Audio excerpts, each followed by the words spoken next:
Nakuru, basi asante sana. Wacha nichukue nafasi hii. Ni mara yangu ya kwanza kufika hapa Naivasha. Tulikuja kule Nakuru kwa ibada ya shukurani. Leo nimepata bahati ya kufika hapa Naivasha. Wacha nichukue nafasi hii kwa niaba yangu na wale wote tuliochaguliwa, niwaambie watu wa Naivasha asante sana kwa kura zenu. Naivasha, mimi nataka nirudie kwa niaba yangu, gavana wetu, seneta wetu, wabunge pamoja na MCAs, kwenu nyinyi kwa kutupatia nafasi ya uongozi. Mimi nataka niwaambie asante sana. Mimi nataka niseme shukrani pia. Leo tumekuja hapa kufungua hii soko ya Naivasha Modern Market. Hii soko itatosha watu karibu 1,000. Mimi nataka nimwambie gavana wetu na county government ya Nakuru, wale watu watakaoingia kwa hii soko, tuanze kwanza na wale waliokuwa hapa kabla soko itafunguliwa. Hiyo ndio mpango yetu. Alafu wale wengine watafuata. Tunaelewana? Na tumekubaliana na county government vile tutapanga wafanyabiashara hapa. Tunataka tuwapange wafanyabiashara, kila mtu apate haki ya kuendesha biashara yake. Tunaelewana jameni? Na hiyo kazi itaanza baada ya sisi kufungua leo. County government itaendelea na hiyo kazi ingine. Jambo la pili, mimi nataka niwaeleze watu wa Nakuru, mbali na hii soko, katika budget yetu ya mwaka huu, na PS wetu wa mambo ya hiyo masoko yuko hapa, Bwana Hinga, mwenye alipanga hii mjengo ya hii soko. Tuko na soko zingine 6 ambaye ilikuwa katika mpango ya ESP. Hiyo soko tumeweka bilioni 3 ya kutengeneza hizo soko zingine 6 za hapa Nakuru na za sehemu zingine za Kenya. Jumla ya soko 180 tutazijenga ili tuwapatie wafanyabiashara nafasi ya kuendesha biashara katika sehemu zingine za taifa letu la Kenya, ikiwemo hapa Naivasha na Nakuru County. Tunaelewana? Vile vile tumeongea na ndugu zetu wa World Bank na wametupatia bilioni 13 ingine ya kujenga masoko katika zile municipalities ambazo tuko nazo.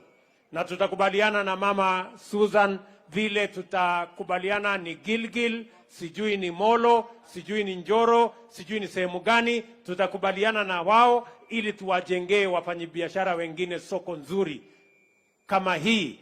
Kila mmoja wetu apate nafasi ya kuendesha biashara. Tunaelewana? Hiyo mambo yote nimeweka katika budget yetu ya mwaka huu. Vile vile tumekubaliana na nyinyi ya kwamba hii serikali yetu itashughulikia mahasla kutoka chini. Si tulikubaliana mambo ni bottom up? Na tunaanza na wale watu ambao hawana ajira. Katika mpango ya budget nimeweka, katika budget yetu ya mwaka huu, nimeweka mipango 4 ya kupanga ajira ya hawa vijana wetu. Jambo la kwanza ni program ya housing. Katika program ya housing tunataka kupanga ajira ya vijana 1,000,000 katika taifa letu la Kenya. Pale katika housing tutakuwa na watu ambao watafanya kazi pale. Tutakuwa na watu ambao wanafanya kazi katika factory ya simiti, factory ya chuma, factory ya zile vifaa ambazo tutatumia katika mambo ya housing. Tutakuwa na biashara ya watu wa warehouse ama hardware.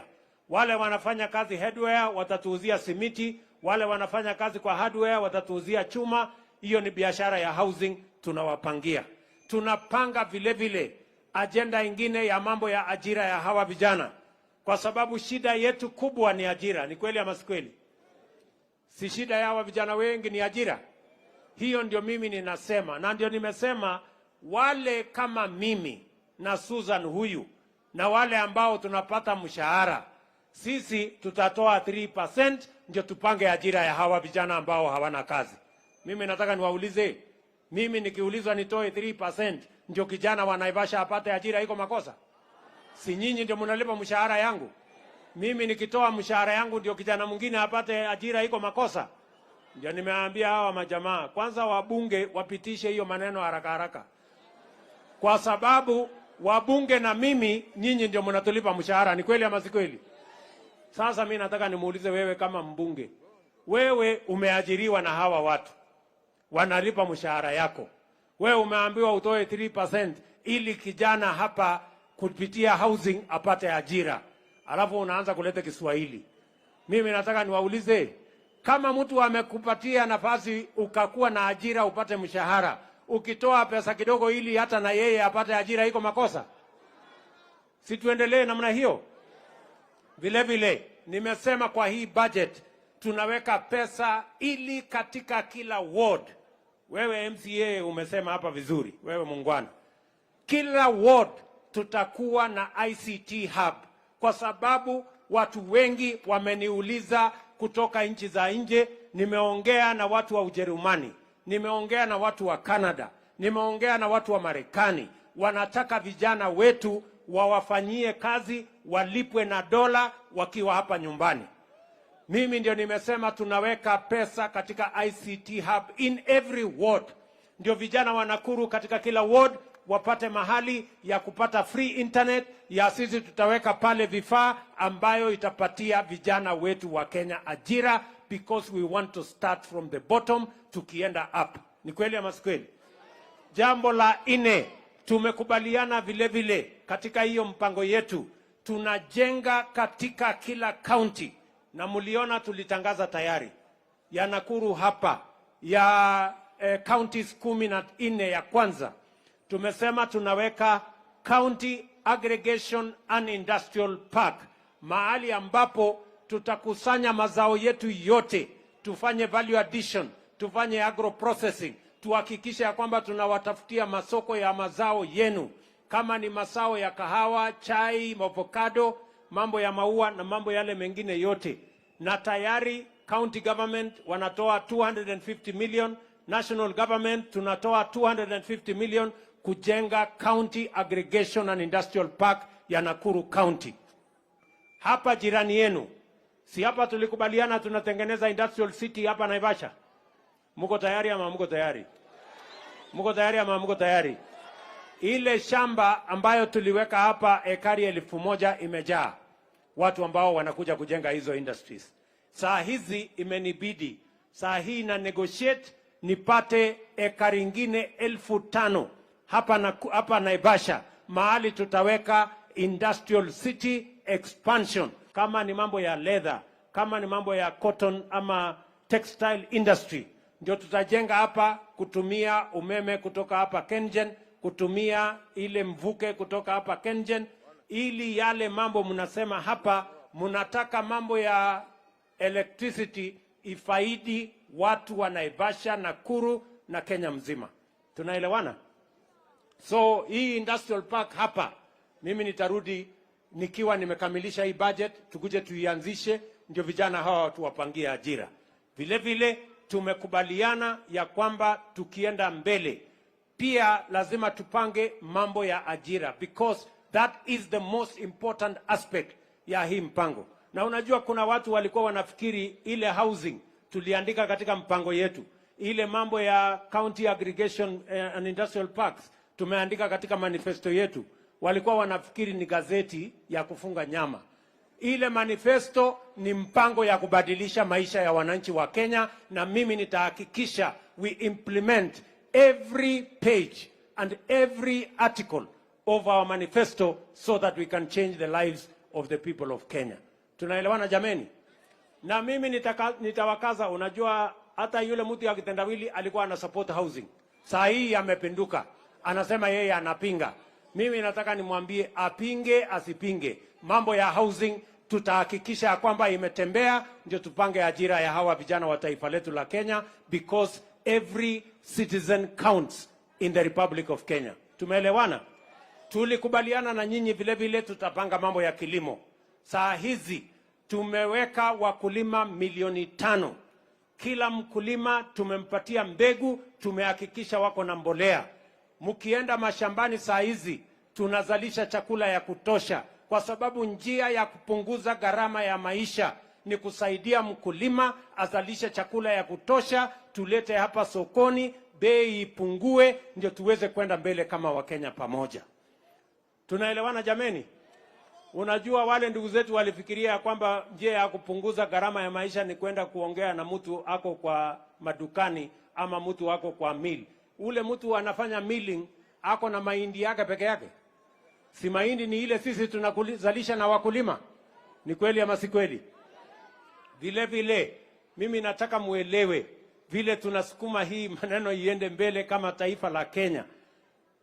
Ile mpango tuko nayo katika mpango yetu, vile vile tumekubaliana na county governments ya kwamba mambo ya afya vile tuliwaeleza, kesho iko mkutano kubwa hapa Naivasha ya county government na national government kukamilisha mpango yetu ya universal health coverage, kwa sababu tulisema tunataka kuhakikisha ya kwamba kila Mkenya analipa sawa na mwenzake.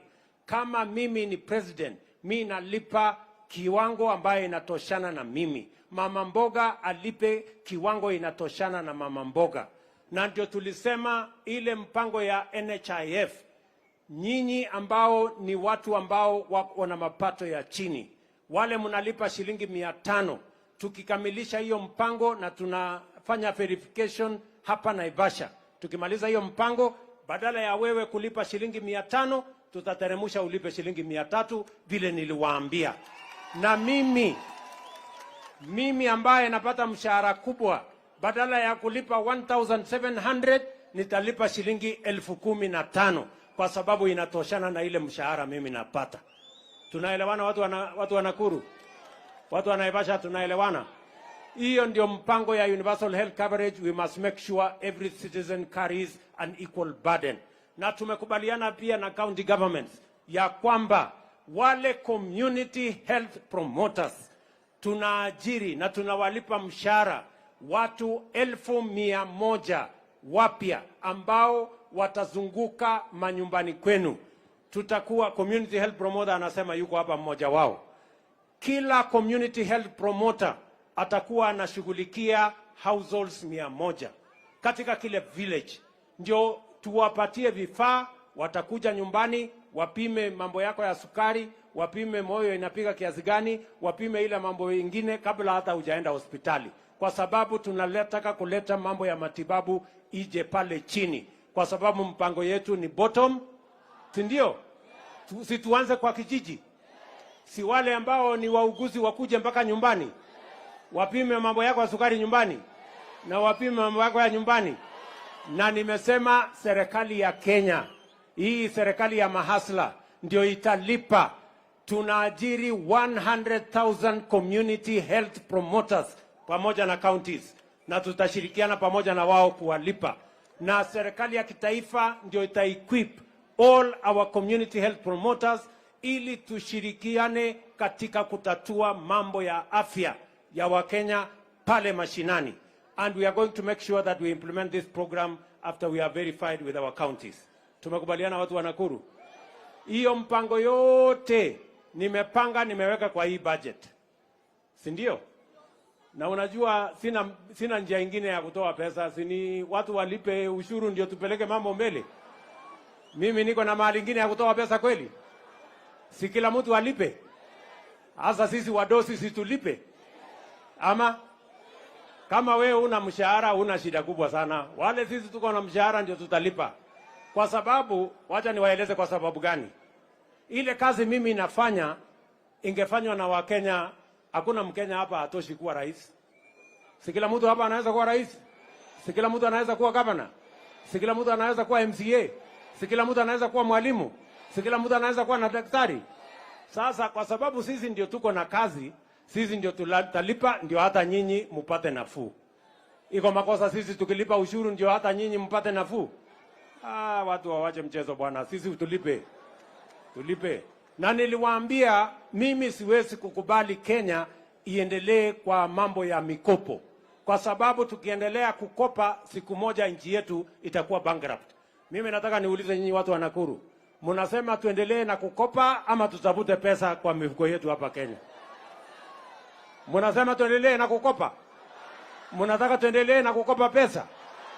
Mnasema tutoe ushuru ya Kenya. Wale wanasema tulipe ushuru ndio tusikope duniani, nione kwa mkono. Bas, sisi tuendelee safari hiyo. Sisi tutoe pesa ushuru ndio tupeleke taifa letu la Kenya mbele. Mimi nataka niwashukuru sana watu wa Nakuru kwa kunikaribisha hapa Nakuru. Na mimi nataka niwahakikishie sote tutatembea barabara moja. Niko hapa na ndugu yangu anaitwa Kimani wa Matangi, gavana wa kutoka kule ni Kiambu, mpigeni makofi. Niko hapa na senator anaitwa Medhu wa Nyandarua hapa, mpigeni makofi. Na niko na hapa waziri Kipchumba Murkomen, mpigeni makofi. Niko hapa na waziri Njeru wa kutoka hapa Nakuru, waziri wa lands, mpigeni makofi. Tuko pamoja. Niliwaambia vile vile maneno ya Fuliza, mimi nitawatafutia dawa ingine. Ndio nimelete ile Hustler Fund. Badala ya wewe kulipa 360% per year, sasa mtalipa 8% per year. Na mimi nataka nishukuru watu wa Nakuru, kwa sababu watu wa Nakuru karibu watu 1,600 wamechukua pesa ya Hustler Fund. Na zaidi ya watu 70% wamerudisha pesa ya Hustler Fund na wanakopa wakirudisha. Lakini kuna 30% wamekwama na hiyo pesa. Sasa nyinyi mliokwama na hiyo pesa mnatakaje? Mtalipa baadaye? Mtalipa hapo mbele? Mnajua msipolipa hapo mbele, mimi pia niko na ujanja, nitawapata mbele. Ama namna gani? Tuko pamoja? Nakuru tuko pamoja? Tutashirikiana? Nimesikia mumesema ile World Rally Championship ambayo inakuja hapa Nakuru. Vijana wa Nakuru wamesema wanataka hiyo World Rally Championship, vijana wa Nakuru wawe ndio wanaajiriwa kuendesha hiyo kazi. Nitamwambia waziri wetu Bwana Ababu na Mwamba kwamba watu wa Nakuru asitoe watu Nairobi, asilete watu kutoka Kakamega ama Eldoret. Watu wa Naivasha wawe mstari ya mbele kuendesha hiyo mambo ya World Rally Championship. Tumekubaliana? Mnasema tuanze na vijana wa hapa? Mimi nimesikia. Mkiona wasipofanya vile nitawaambia muwaishtaki kwangu, nitawachapa kiboko. Tumekubaliana jameni? Na mimi nawapenda sana. Watu wa samaki, mnataka mambo namna gani? Mnahangaishwa watu wa samaki? Haya, nimeambiwa watu wa samaki wako na matatizo. Wale wanaenda kutafuta samaki, wale wanazuia nyinyi kwenda kuchukua samaki, wanatakaje? Haya, nimesikia, nitapambana na wao. Wapi county commissioner wetu hapa kwa wapi? Wewe nitafutie brief wana county commissioner, nataka kujua hiyo shida ya samaki inatoka wapi na kwa nini wananchi wanahangaishwa. Hii hospitali yenu iko hapa. Nilishaongea na Mama Susan, nimeongea na mjumbe wenu Jane. Hospitali yenu ambayo imejengwa hapa, mimi nitawawekea equipment. Tumeshakubaliana, tunafanya procurement ya equipment ambayo nitaleta katika hii hospitali.